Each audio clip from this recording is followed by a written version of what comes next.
और खबर ये आ रही है कि ममता बनर्जी पर सीबीआई केस दर्ज करके उनकी गिरफ्तारी की तैयारी की जा रही है। लेकिन सच्चाई यह भी है कि दीदी को बंगाल में हाथ लगाना आग से खेलना है, आग से खेलना है। अब दोस्तों, पिछले 3-4 दिनों में अगर ईडी की कार्रवाई को अगर आप देखते हैं तो ऐसा लगता है जैसे ईडी जो है वो बीडी हो गई, नहीं बजरंग दल बन गई, जो ममता बनर्जी कह रहे हैं। ईडी बीजेपी की ब्रांच की तरह काम कर रही है। ईडी ने ममता पर केस दर्ज करने के लिए कलकत्ता हाईकोर्ट का दरवाजा खटखटाया था, और जब हाईकोर्ट ने एक तरह से उनको टाला तो ईडी अगले दिन सुप्रीम कोर्ट चली गई, और सुप्रीम कोर्ट में ईडी ने कहा कि ममता बनर्जी ने उनके हाथ से फाइल छीन ली है, फाइल चुरा करके ले गए। पूरे इन्वेस्टिगेशन का जो एविडेंस था उससे छेड़छाड़ की। ममता बनर्जी पर मुकदमा दर्ज होना चाहिए। यानी ईडी सुप्रीम कोर्ट से कह रही है कि ममता बनर्जी को हमें गिरफ्तार करना है, और सिर्फ ममता बनर्जी नहीं, पुलिस कमिश्नर को भी, director general of police, police प्रमुख को भी। तो बीजेपी का ये जो कैंपेन हो रहा है, ईडी का ये जो कैंपेन हो रहा है, जुलूस निकाले जा रहे हैं, मांग की जा रही है ममता बनर्जी की गिरफ्तारी की, इसको सीरियसली क्यों लेना चाहिए? इसको सीरियसली इसलिए लेना चाहिए क्योंकि बीजेपी इससे पहले 2 सिटिंग चीफ मिनिस्टर को, और दोनों ही हल्के लोग नहीं थे, भारी लोग थे, सुपर एक्टिविस्ट थे,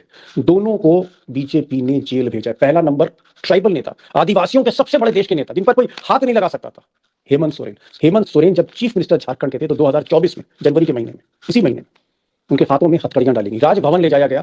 और दूसरा प्रकरण कुछ ही महीने बाद, मार्च 2024 में, दिल्ली के super activist chief minister Arvind Kejriwal को देश की राजधानी में सुप्रीम कोर्ट की नाक के नीचे हथकड़ियां पहनाई गई। और दोनों ही मामले इत्तेफाक से बहुत हल्के थे। कोर्ट ने कहा कि ये मामले इतने पुख्ता नहीं थे कि आपने दो चीफ मिनिस्टर को जेल में डाल दिया। ये कोर्ट का कहना, मेरा कहना नहीं है। सवाल यह है कि क्या तीसरा नंबर, तीसरी मुख्यमंत्री आप कह सकते हैं फर्स्ट सेकंड के बाद, तीसरा नंबर क्या ममता बनर्जी का हो सकता है?